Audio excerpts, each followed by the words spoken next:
நீங்க யார் ஃப்ரெண்டு? அவங்க சார் விஜய் ஃப்ரெண்ட். ஓகே. எத்தனை வருஷம் ஃப்ரெண்ட் நீங்க? நாங்கள் சின்ன வயசுலேருந்தே ரொம்ப ஃப்ரெண்டு சார். ஓகே. ஸ்கூல் படிச்சது காலேஜ் எல்லாமே நாங்கள் எல்லாம் ஒன்றா படிச்சது தான் சார். இவங்க எல்லாமே ஒரு ஹாப்பினஸாக நிறைய விஷயங்களை ஷேர் பண்ணாங்க.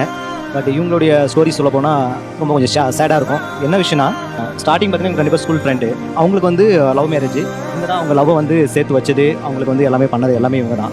பட் என்னன்னா, ஒரு 6 மந்த்தில் வந்து பார்த்தீங்கன்னா அவங்களுக்கு இடையில ஏற்பட்ட சில பிரச்சனைகளால இவங்க 2 பேருமே பேச முடியாமல் போயிடுச்சு. கிட்டத்தட்ட ஒரு 3 இயர்ஸ் வந்து இவங்க பேசிக்கவே இல்லை. என்ன ஆக்சுவலா என்ன பிரச்சனை? லவ் மேரேஜ் தான் சார். அவங்க ஃப்ரெண்டுன்னு என்கிட்ட ஃபர்ஸ்ட் இன்ட்ரோடியூஸ் பண்ணாங்க. லவ் பண்ணும்போதே ஃப்ரெண்டுன்னு சொன்னாங்க. ஆனால் போக போக பார்த்தீங்கன்னு சொன்னால் பொண்ணுங்களுக்கே உள்ள ஒரு பொசசிவான கேரக்டர் பொண்ணுங்களுக்கே நார்மலாக இருக்கும். இவங்க எப்படின்னா எனக்கு ஈக்குவலாக அவங்கள பார்த்தாங்க. முக்கியமாக அவங்கள தொட்டு பேசுறது, வாடா போடான்னு பேசுறது, வாடி பொடின்னு பேசுறது எனக்கு சுத்தமாக பிடிக்கல. இன்னொரு முக்கியமான விஷயம் என்னன்னா, லவ் பண்ணும்போது ஓகே சார், அப்போ கூட எனக்கு தெரியாது, வேற வீட்டில் இருந்தோம். மேரேஜ் பண்ணியும் பார்த்தீங்கன்னா காலையில் பண்ணுற ஃபர்ஸ்ட் மெசேஜ் அவங்க மெசேஜாக தான் இருக்கும். வாட்ஸ்அப் ஓப்பன் பண்ணாலே குட் மார்னிங் அவங்களோட தான் இருக்கும். அது நைட்டு தூங்கும்போது குட் நைட் அவங்களோட தான் இருக்கும். ஓப்பன் பண்ணும்போதே அவங்க கிட்ட பேசிட்டு எழுந்திருப்பாங்க, தூங்கும் போதே அவங்க கிட்ட பேசிட்டு வைப்பாங்க. வாடி போடின்னு பேசுறது, இவங்க வந்து அடிக்கிறது, அவங்க இதை சாப்பிட்டுட்டு இருந்தா தட்டுல வந்து எடுத்து சாப்பிடுறது, அது நான் தானே சார் சாப்பிடணும்.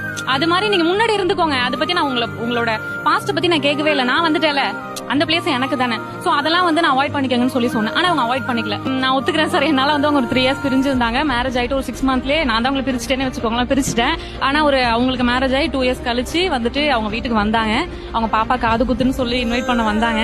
நாங்களும் வந்து போனோம். அந்த ஃபங்க்ஷன் டேட்டு டைம் இடம் அது மட்டும் தான் சார் இன்விடேஷன்ல பார்த்தேன்.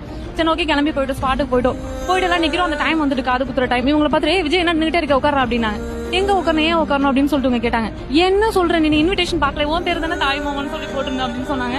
அந்த மொமெண்ட் வந்து உண்மையா சொல்றேன், நான் ரொம்ப எப்படி சொல்றேன்னு தெரியல சார், எக்ஸ்போஸ் பண்ண தெரியல. சிறுபால் அடிச்ச மாதிரி இருந்துச்சு எனக்கு. இவங்க ரிலேஷன்ஸ் போய் பிரிச்சிட்டோமேன்னு சொல்லிட்டு ரொம்ப சங்கடப்பட்டேன் நான். அவ்வளவு கஷ்டமான சூழ்நிலை. நிறைய டைம் நான் வந்து உஷாட்ட கேட்டிருக்கேன். மறுபடியும் இந்த இடத்துல எல்லாருக்கும் கேட்கிறேன், சோ சாரி உஷா, நிறைய டைம் தெரிஞ்சோ தெரியாமல உன்னை ஹர்ட் பண்ணிருப்பேன். I am sorry.